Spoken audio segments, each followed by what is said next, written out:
Receiving down payment assistance from CHAFA allowed us to expand our options for what kind of houses we were looking at. CHAFA is Colorado's trusted partner for homeownership. Visit chfainfo.com/yourhome. CHAFA is an equal housing lender.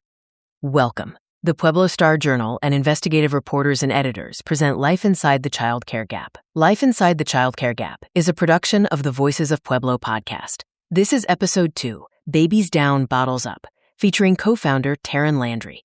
Babies Down, Bottles Up is a podcast and growing platform created by blind mothers that centers the real, everyday experiences of parenting while blind, while also challenging common misconceptions about disability and care. This episode was produced and narrated by Cotner and Gregory Howell. Welcome to the Voices of Pueblo podcast. This is the second episode in our special series on childcare.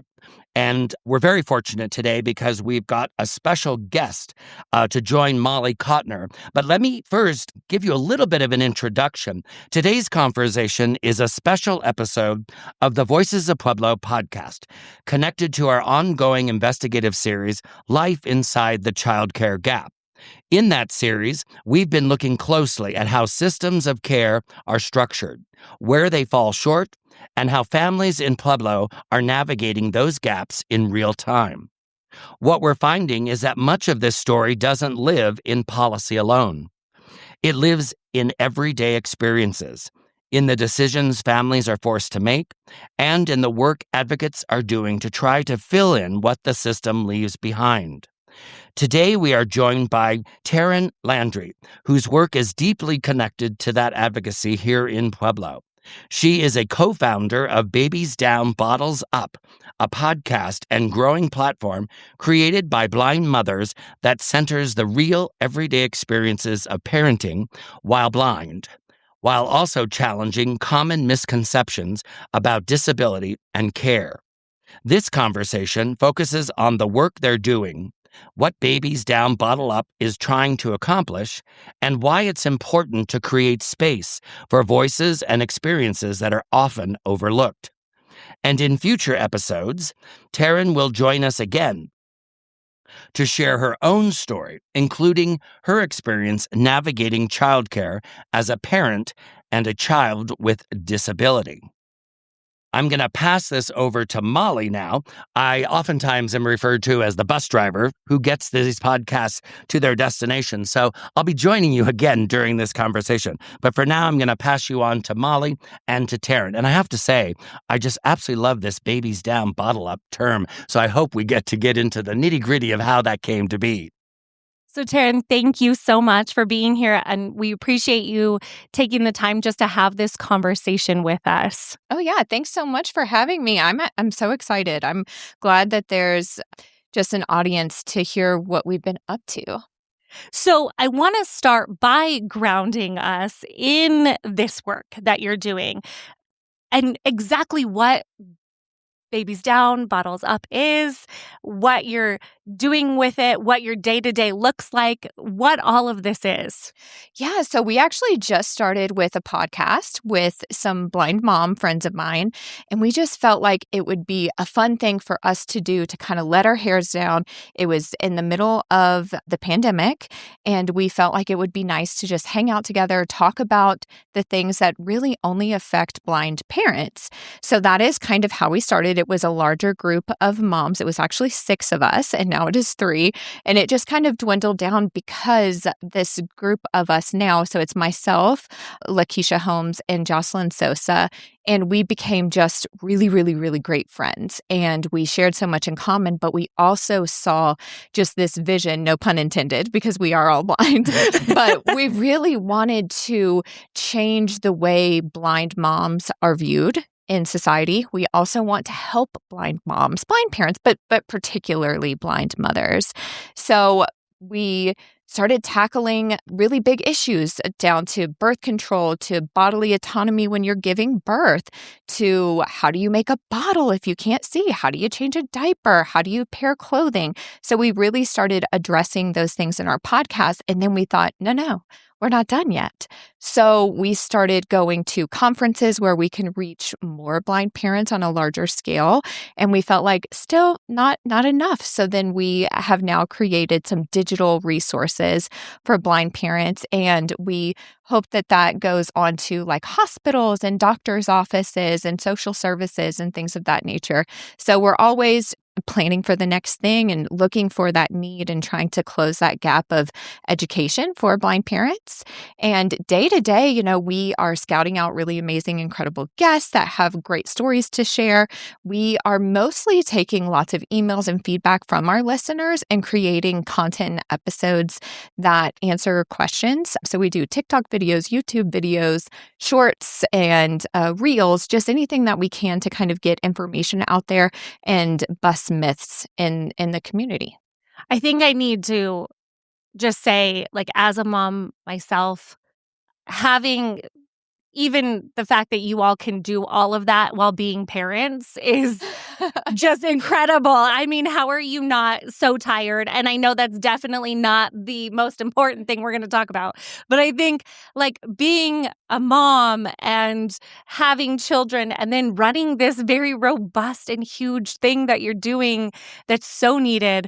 I just want to say that I commend you for being able to do that. Oh, thank you. And most of us work full time as well, not with this project. So I also just feel like as a person with a disability, if you are going to really participate in society, you have to develop this way to just keep pushing forward. Because if not, you're just going to sit in your mom's basement collecting SSI, and that's not what we're about.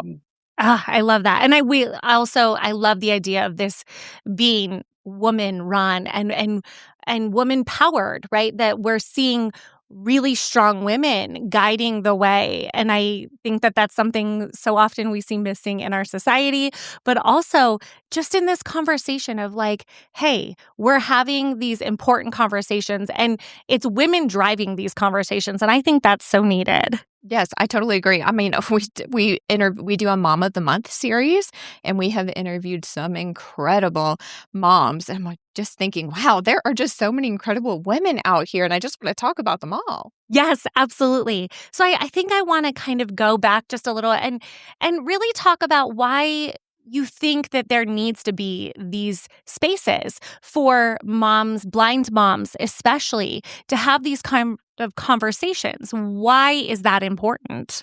Well, there is social media where we can kind of get together and solve problems for one another.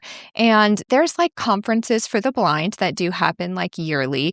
But we really felt like there was a gap in education for blind mothers. So we don't need to remake the wheel every time a blind mom has a baby. I know how to make a bottle of formula non-visually. I need to tell everyone how to do it. You don't need to be at 2:00 in the morning as a blind mother trying to figure out how to make formula because you thought you were going to breastfeed and it's not going well and you need to make formula and your baby's screaming in your ear. That's not the time to make a system. The time to make a system is while you're pregnant. You reach, for podcast episodes or resources and make a community with other blind moms so that before you're in that stage, how you're going to handle things. We all handled things on our own. We figured it out. I was a young mom and it was difficult. And I don't want another blind mom or blind dad to look, our tips and tricks go for dads as well. But I didn't want another blind parent to have to walk that difficult road. It's already hard enough to be a parent, add vision loss, and then not knowing exactly how to do certain things. It's hard. It's difficult. So we wanted to close that gap of education. And what do you think are some of the biggest misconceptions about parenthood and blindness and the intersections of those things? Oh my goodness. I think it starts before you even have your baby and before you bring your baby home, because if you have a hospital birth, you get asked, who's going to help you when you get home? Is your mom going to be there? I have a sighted husband. Is your husband going to take off of work? Who's going to take care of the baby? Me. I'm going to take care of the baby. I'm fully capable of doing it. There's tons of ways that I can do things non-visually, but if you've never experienced it before, how do you know? So that's what our podcasts and our media and our digital resources, they are not just for blind people. It's for the public in general to see that that we can parent just the same as everyone else does. We just may have to use some assistive technology and some alternative techniques. And I think that's so important when we see these microaggressions that happen and how you're seeing kind of these daily prejudice and discriminatory tactics. And then they come in these more subtle ways that kind of reveal themselves as, oh, this is just care. We just care what's going on, when really they're extremely harmful. Absolutely. These little, again, like you were saying, the microaggressions, if you have misconceptions, those then lead to thought patterns, which then lead to prejudice, which then leads to policy. And this is really scary because we have DCFS or CPS, whatever it's called in your area, they've removed children from blind parents just purely based off of the fact that they are blind. And if you're talking about a pediatrician who maybe doesn't understand how a blind parent is going to supervise their really rambunctious toddler, then they can make assumptions that are really harmful. And that's what we don't want to happen. We want to be a resource where people can access information and say, oh my gosh, blind parents, they make safe zones for their kids. When they're cooking, their kids are in a safe zone where they can't get hurt, where the parent is listening and they have toys that are reasonable and safe for them for that time, so that the blind parent always has their ear out and the child's not going to get hurt, instead of just saying, there's just no way this child is going to be harmed. Wouldn't it be beautiful if you went into your doctor's office or your OBGYN and they know that you're blind and they say to you, hey, you know what? There's this really great podcast that wouldn't that be wonderful? To have those resources. And we have digital resources that we would love to have in pediatricians' offices and in hospitals when a mom gives birth. Hey, we actually already have this really cool system. Have you seen it before? This is a free resource for you. And that the care team has already been educated on it. Yes, I was just thinking about that too. Like, beyond just the parents, wouldn't it be nice if you showed up at a medical conference and somebody at the medical conference says, hey, everybody, who's in this room right now, we're going to sit you down and we're going to have you listen to these people from their experiences and like how you are perpetuating that within your own profession and how you can change it and using that. I love the idea of using this as an educational resource for them as well. Absolutely. I mean, and you would think that people in the medical field would be informed, but I mean, there's even eye doctors. I was a teenager and I was losing my vision. And I remember my mom and I talking to the eye doctor and say, she's doing algebra in high school and it's really difficult because she can't see the board. And the eye doctor is like, but she's going to lose her vision. So she doesn't really need to do math anyway. I'm a college educated woman. Like, come on. You know what? I'm just laughing here only because there's a term now, and I just can't stop thinking about it. But we talk about the manosphere, and I'm thinking, I know many of us know why there is a manosphere, because unfortunately, many men feel like they've lost their place in society. So I'm listening to this, and here we've got these extraordinary, I've never heard the women's sphere or anything like that, but I'm just, I'm thinking, gosh, if we could just take a step back and pause and maybe reimagine how we might approach that question and that answer again, we might be arriving at a much better place for all of us. I mean, could you imagine? I don't even think I would even have imagined saying that to somebody. And I think it was just because his expectations for blind people are, you're never going to go to college. You're not going to have a job where you collect a W-2 and pay taxes, for heaven's sakes. Like, we're just trying to get you to where you can, get your little SSI check and sit your little pretty behind down.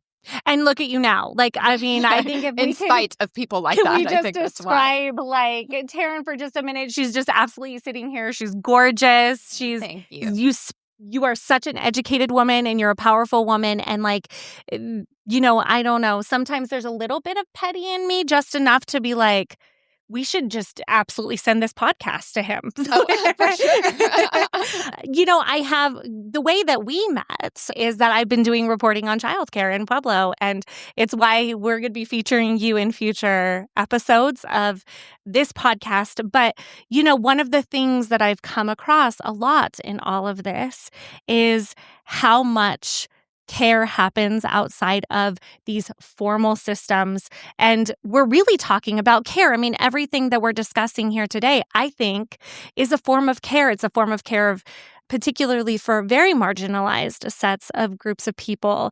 And so I'm curious how care shows up in the conversations that you're having in your work and like how much of that really is kind of a guidepost for you all.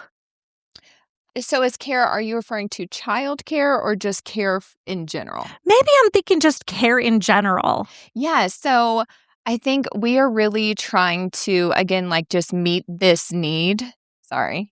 We're just trying to meet this need that there are so many parents and really grandparents as well, and teachers of blind students who just don't know how are we going to do these things as a blind parent. And heaven forbid you have like a teenage blind parent. Like we need to set parents up for success. And that means loving on mamas when they're pregnant. That means meeting them where they are. And if a mom needs more independence and travel on her own, that is going to translate into her confidence, and it's going to translate into her competence as a parent as well. Because I think there is a wide range of independence for people with vision loss, and there's so many resources available that lots of people just don't know about. So we also like to connect people with like training centers for the blind and different programs that they can do to become better with technology and with travel and things like that.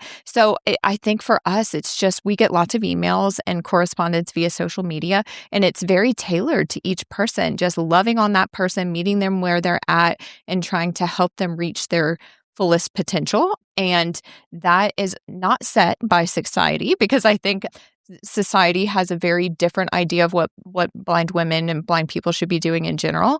And that's not the same opinion that we have.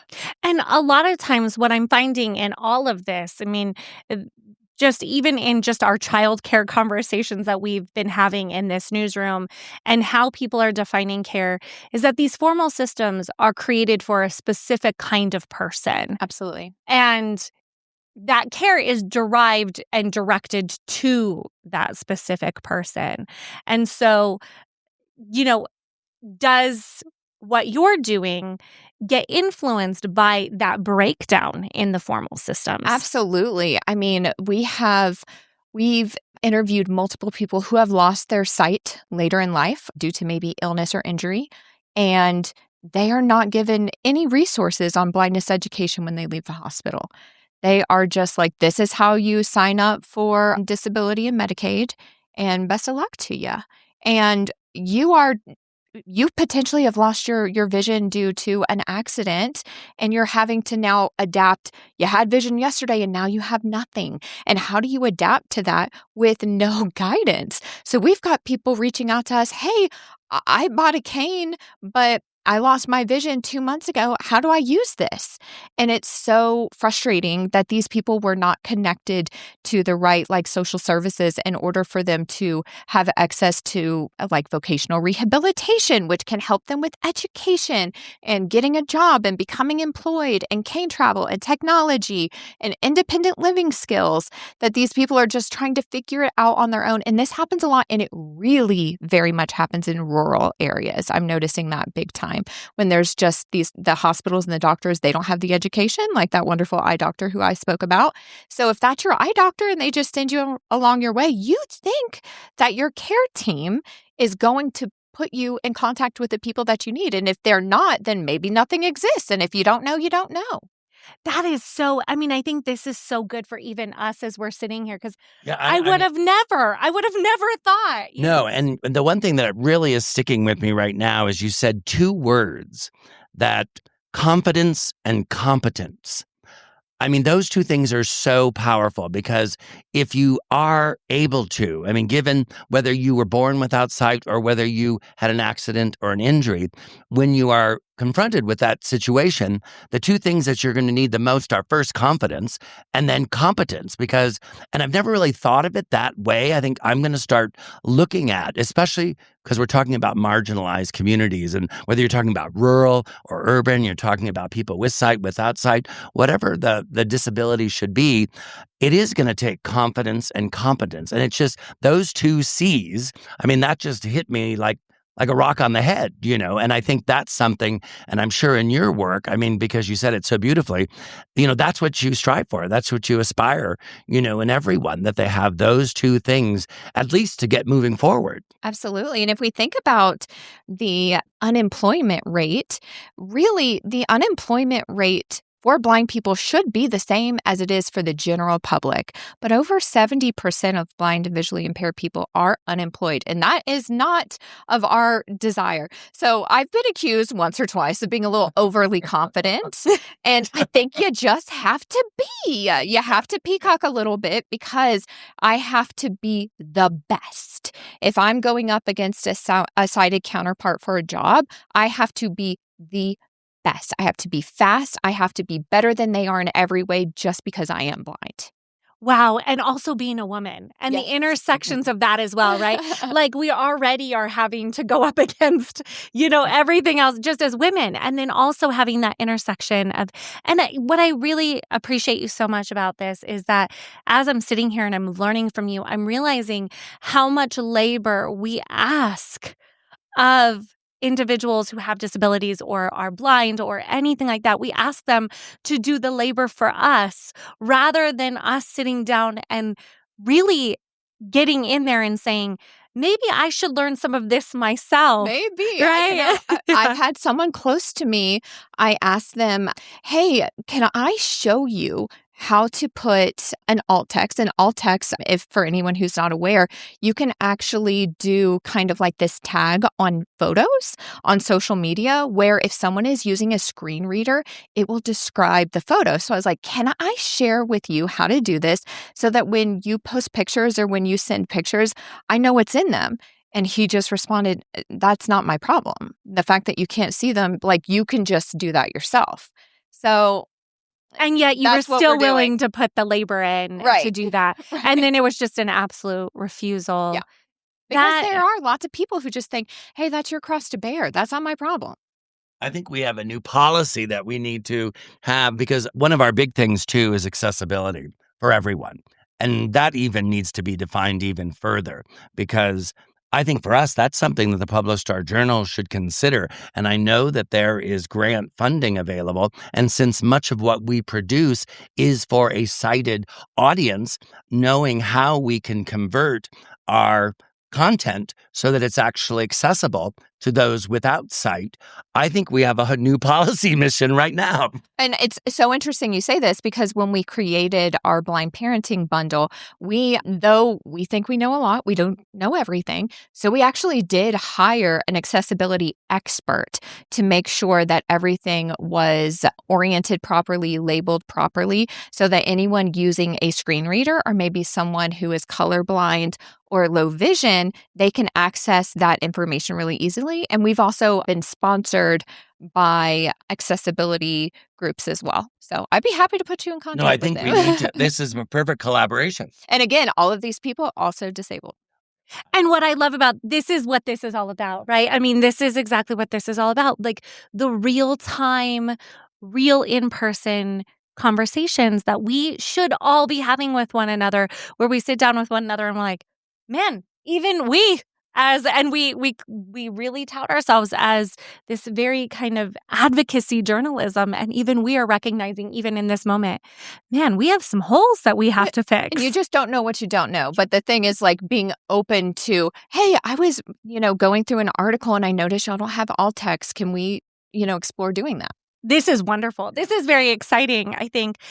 We've talked a lot about care and all of this stuff. And I really want to talk about like you personally for just a moment. I know that's very, like, you're like, wait a minute.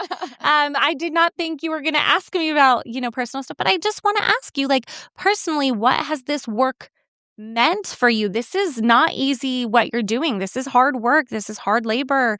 It's educating people, and it's having hard conversations, and it's showing up in the middle of the day to have a podcast, and it's doing that. Like, what does this mean for you? I think for me, I really just got this like passion, this like burning in my belly, because when my youngest child was a toddler, we had a knock on the door, and it was social services. And it was because a doctor felt like, due to my blindness, I have a child who has medical needs. They felt like, without asking a single question, that I would not be capable of caring for her. So they involved social services. And it was such a gut punch. It was so terrifying and scary, because blind parents have had their children removed just based off of blindness. We have a really powerful interview with an incredible woman who had her child removed at birth. Her child is back with her, thank goodness, but it did take 70 something days, I believe. But that was terrifying for me. And from that day on, I over-explained things just because the doctor never asked any questions. And all I could think is, like, had you just said, your daughter has a feeding tube, let's brainstorm together, collaboratively, how you're going to care for her at home. So that really just lit a fire in me that I wanted to educate as many people as possible. And I really feel that's what we've done. We're growing big time, which I'm so happy about. We're creating just these resources that will outlast all of us, which I'm so grateful about. But we're also receiving questions from other moms, and they're questions maybe we hadn't even thought about. So then we can brainstorm and work out how we're going to handle, I don't know, maybe you have a child in a wheelchair and you have to figure out, how do I navigate independently when I use a cane and my child's in a wheelchair? We're going to figure this out together. And it just means a lot to me, even if we're helping just one person at a time. That's one person who's now not walking alone. Thank you for being vulnerable enough to share that story. I think that's so terrifying as a mother. Definitely. The idea of, like, my child, and let's be honest, we don't usually have great kind of stories that usually even come out of Child Protective Services in general, and then just being targeted because of something that is quite literally, you can parent and you can do this. But these kind of perceptions of what you should or should not be doing, which tells us so much about our society and the kind of people that we value and the people that we don't value. I think this is a larger conversation about even that. And that's just, thank you for being vulnerable in just even that. What do you do for care for yourself? Oh, okay. But my husband's amazing. And actually, the name of our podcast comes from what we do to care for ourselves. So babies down, you put your baby down for bed, down for a nap, bottles up, you have a little drink of wine or something, have some tea, have something that makes you feel good, and then you just chit chat with your girlfriends. So I do personally, I'm very much into health and fitness. So I'm into bodybuilding, I exercise, I enjoy cooking. So I just try to make sure I find time to pour into the things that make me happy. Yeah, because this work, again, this is your parenting and doing great, amazing work. And so this is, it's labor intensive and it's emotionally intensive. And, you had mentioned a story about a woman who had her child taken away. I wonder, in all of your work, has there been a story or two that has really stuck with you, that reignites that fire in you when you think about that? I mean, I have really great conversations with some of my people that I interview, like you, and it lights this fire in me that I'm like, this is sticking with me, and this is going to stick with me every single time I think to myself, what am I doing this for? Is there one or two that kind of stick with you?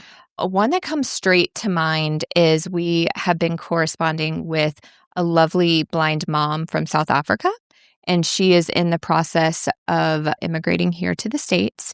And it's so easy for us to really get wrapped up in what we don't have and the things that are difficult for us to access, as far as like education or resources as blind people, but she was just saying, "Oh, I just can't wait to get to the States because you all have so much available for blind people, and blind people are seen differently in the States versus where I'm from." And I just kind of had to take a step back and say, things are hard, yes, but we're moving.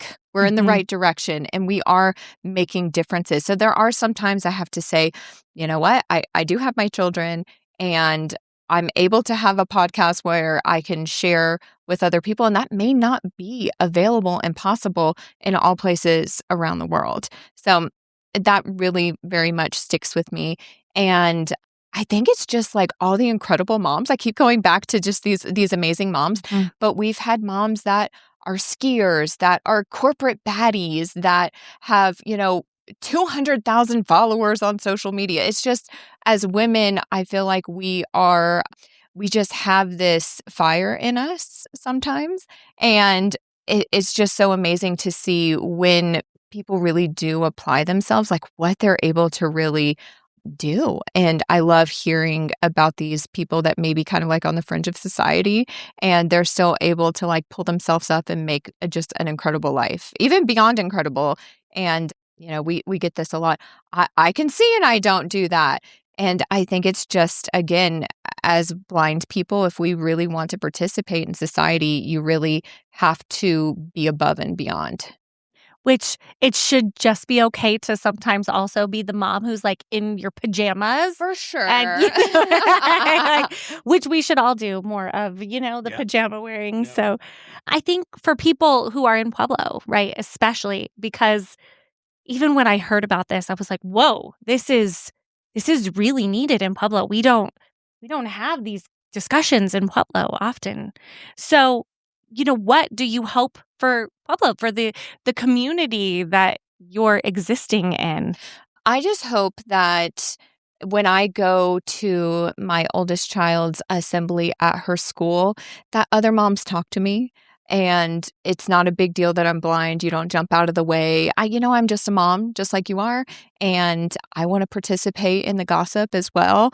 And my kid is here too. Or maybe if we're sitting next to each other at a performance, you're like, hey, which child is yours? Do you want me to tell you if they make a goal? Like just little things like that to just feel included in the community is really nice. Oh, what a... I don't know. I don't even know how to express. No, I mean, in such a simple thing, and my voice is kind of scratchy. I'm not a late night DJ host either. So, but in any case, I wanted to just slip one thing in, and it just dawned on me when I was in high school, and I was really fortunate. I went to a really great public high school, but we had a project and we were studying blindness. And we had to be blindfolded for one entire day, 24 hours. And we had companions to help us out. I will never forget what that was like afterwards, because if you have sight, there's really no way. I mean, just by covering your eyes, you don't really know what it means. I mean, you have had sight, now you don't have sight. Others are born without sight and never have. So I don't understand a lot of those, in that arc, in that kind of spectrum of vision. But are there programs? I mean, I don't know if that was something innovative for my high school to actually incorporate that into, because it did include all the other aspects of, how do you help blind people, or all the different things that were available. It was just this little spurt. But even to this day, I will remember like crossing the street, and getting out of a car and getting on a bus. We did almost everything, going shopping with no sight. I mean, clearly we had sight, but we were blindfolded. And of course, it's not the same, but I walked away with that with a very different understanding of just empathizing as much as I could with an individual without sight. So I don't know if there are programs like that. I mean, it's never going to be, full understanding, but with empathy, you can really try to understand that feeling better. And it makes it easier. Like you were saying, you just want to be a regular mom and have people approach you.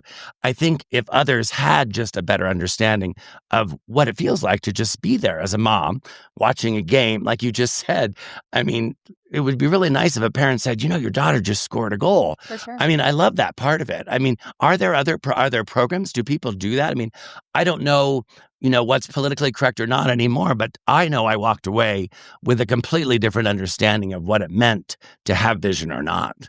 There are some programs. I think there's one called Dining in the Dark where you have a meal blindfolded. I personally think what is more effective is one of my co-hosts, Jocelyn.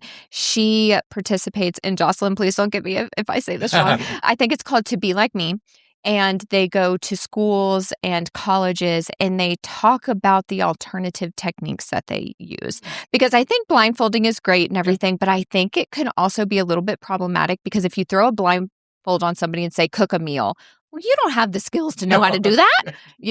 So I think showing the skills that you need to be able to cook non-visually and then blindfolding someone, chef's kiss. That's what we should do. So I have an idea, maybe, and I need to talk to our Jocelyn Martinez, because we're publishing her cookbook later this year.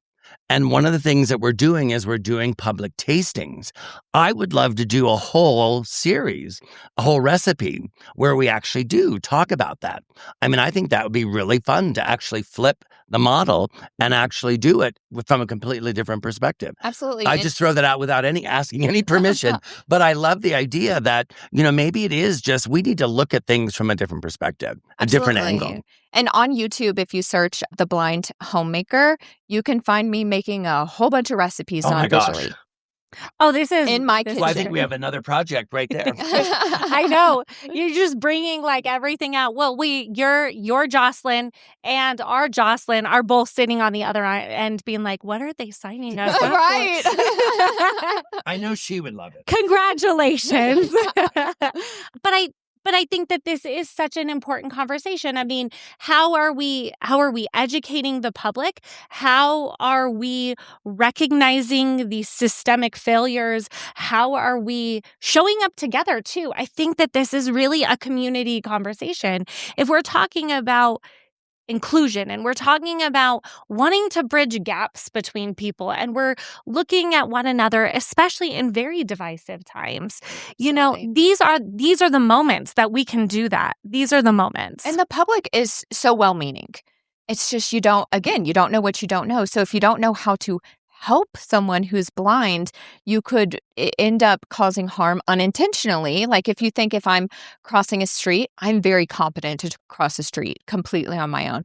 But maybe a bystander doesn't know that. So they come up really quickly and they loop their arm around me and start dragging me. I think you're going to kidnap me.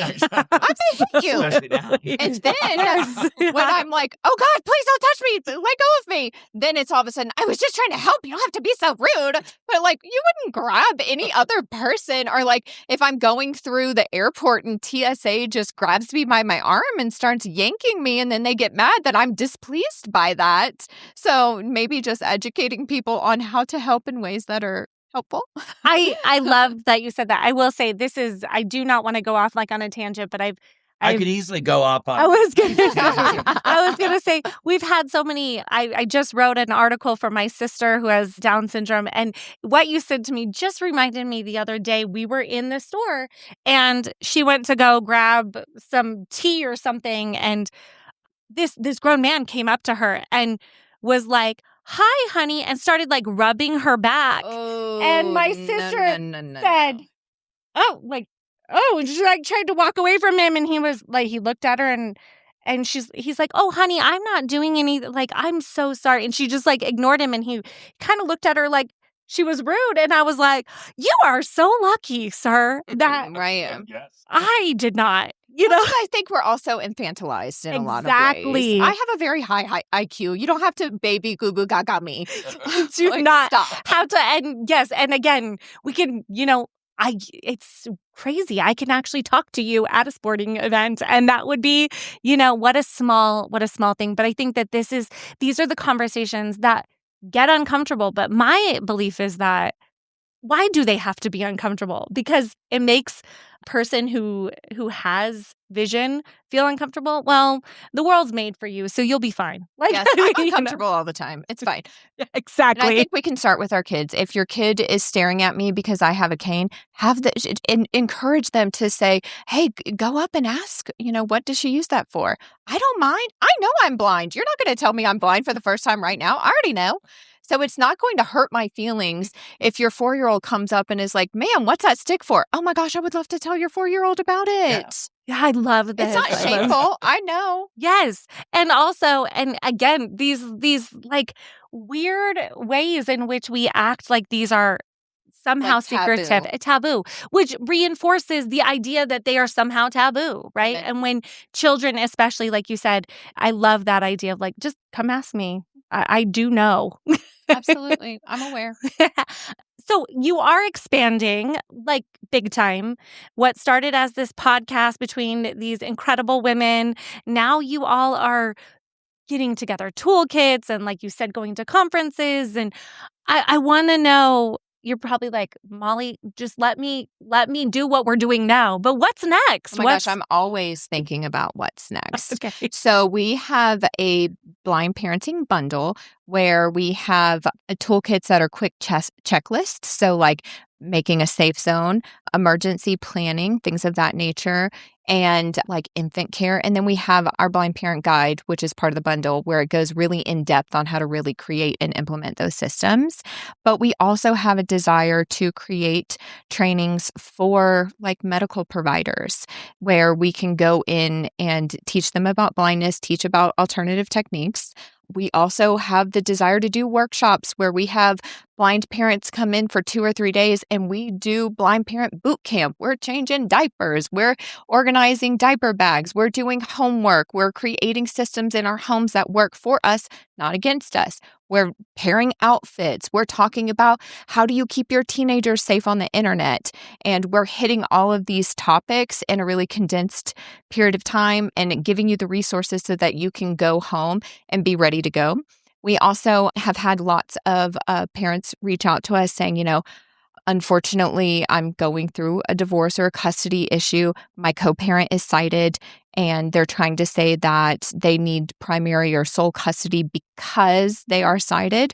So we also want to create courses where blind parents can take these courses and it's measurable and you get a certificate of completion upon finishing those things. So you can then take to a judge or a mediator, hey, you can't use this against me. I have this accredited course that I've taken and I've completed with success. And these are the things that we've talked about. These are the things that I've learned, my objectives. So now that can no longer be used against you. Wow. I think, first of all, any of these courses would be just great for parenthood in general. For sure. You should have to pass a test. I mean, my goodness, like the idea of just changing a diaper. I had my child in my 30s, and I remember like the first time they put him in my arms, and I was like, what do you want me to do with this? And think about, I have 2 children. I primarily do my transportation via rideshare. So there's been tons of times where I've got my 2 kiddos and 2 car seats that I'm trying to install in an Uber. That's hard work. It's hard work. I don't want somebody on the job training trying to figure out how to do that. I already know how. Let me show you. Well, and again, these are so important, especially like when we're talking about legal issues, and we've kind of touched on that a little bit. And I definitely want to talk about a little bit more about just kind of the legal issues that you see come up and how policy does not take into account bodies that might not be fitting their kind of stereotype of what an average person would be, and how we leave individuals out of policy and the detrimental effects of that. I will tell you about something we talk about very often, and that is this disability SSI kind of pipeline that a lot of blind people are put down. You don't need to work because you can get SSI. SSI is less than $1,000 a month. How are you going to live on that? Even if you do get food stamps or other forms of support, you cannot live on that. And I'll tell you something else. You can only have $2,000 worth of assets. So it's like you're stuck and you're staying stuck, because if you go get a little job, we are, infamously underemployed as blind people. The likelihood that you're going to make enough money to support yourself even in an entry-level job is really low. And then add blindness to it. So it's like these people are staying stuck. So we also talk about ways to get around that. We talk about ABLE accounts, and we talk about special needs trusts where you can improve your quality of life within these systems and these policies that were not made for you to do so. Well, and I think that this is really important for many parents who have disabilities or have children with disabilities, Absolutely. and having these conversations and having the resources that you all are creating is so important. I think, again, talking about these policies and how and these pipelines, and how do you further marginalize individuals and keep them at a certain place, and that's how they do it, right? The systems really create marginalization and ensure that people stay marginalized. And I love that you are really trying to break down those walls. Thank you. Yeah, we're really working on it because, I mean, even people like myself who we have information to put out, it's not cheap to do that. You need money to be able to do that. So, and when you're referring to people who have vision loss, like a lot of times unless we're independently wealthy, like it's even difficult to get information out. Yeah, absolutely. Wow. I feel like there's just so much of like amazing stuff that you all are doing. And between just three of you, which is, and again, also just being moms and doing all this kind of stuff. But I think the world needs more of you all. And so I just want to thank you for just even doing the work. Well, thank y'all for being willing to listen, because we have to have somebody willing to listen or we're just screaming into the void. And I just have, I'm just thinking, I have a whole hit list now of things that we can do. One of the things I was thinking, I don't know, how old are your children now? I have a 15-year-old and a 12-year-old. I was thinking, wouldn't it be wonderful? Again, out of the mouth of babes, you get just incredible wisdom and insight. I think it would be really fun to have an episode where we actually talk to the children and through their lenses, through their perspective, because that has got to be, if there was a family unit that was really working together, because they all understand that there are challenges, and some of those things are God-given, others are tragically something that happens, in the middle of your life.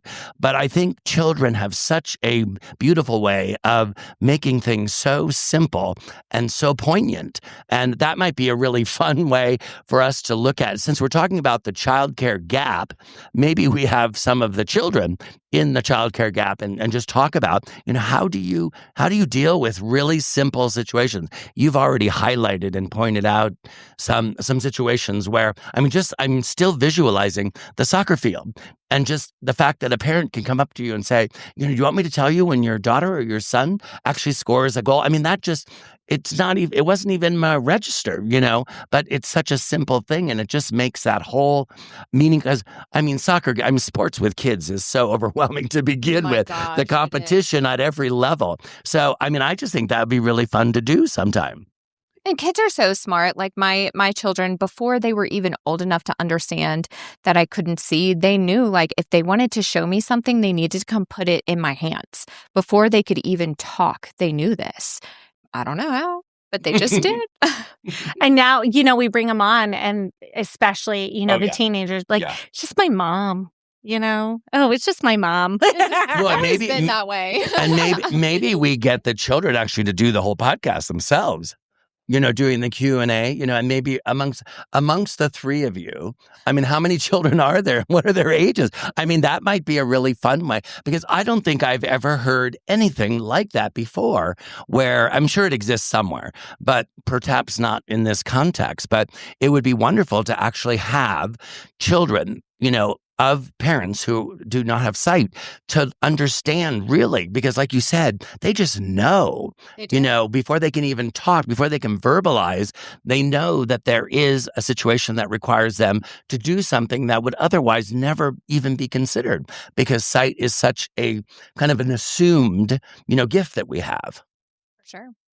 And are all of you located in this area, or are you all over? So I'm the only one here in Colorado, and our producer is in Indiana, and then my other two co-hosts, one is in San Antonio and the other is in Dallas. So we record all over the place, and we're not together for the most part, but we make it work. And it's beautiful that you can keep the friendship too, Absolutely. which, is hard to when you work together. But the fact that you can keep that friendship, and this is just an extension of that friendship, I think is really wonderful. So I do want to ask you, if someone who is hearing this wants resources, wants to reach out to you, wants to engage or learn more, where are they going to find you? What do we need to do to push that out there? How can we get them in contact with you? We can be found on social media, Babies Down, Bottles Up, pretty much everywhere: TikTok, Facebook, Twitter, Instagram. That's where you can find us. We also have a website, bdbupod.com. And then we can also be reached via email, info@bdbupod.com. This is wonderful. So thank you. Thank you so much for being with us. So as the bus driver, we're getting to our destination here. So first, I want to thank Molly and Terrin. Thank you so much for sharing your work and your perspective. I know we've got a lot of extra ideas just floating around as a result of this podcast, which is what makes our job so much fun. So we really appreciate this conversation. Thank you for listening to this special edition of the Voices of Pueblo podcast, linked to our series, Life Inside the Childcare Gap. Today's conversation with Terrin Landry offered a closer look at the work behind Babies Down, Bottles Up. I love that title. And the importance of creating space for voices and experiences that are too often left out of conversations about care. In an upcoming episode next month, Terrin will join us again to share her own story, including her experience navigating childcare as a parent of a child with a disability. For more from Life Inside the Childcare Gap and additional reporting on childcare in Pueblo, you can visit the Pueblo Star Journal at pueblostarjournal.org. We will also make available all of the contact information for Babies Down, Bottles Up, because we definitely want you to have the resources that are available and to participate where you can. Thank you again for listening to the Voices of Pueblo podcast.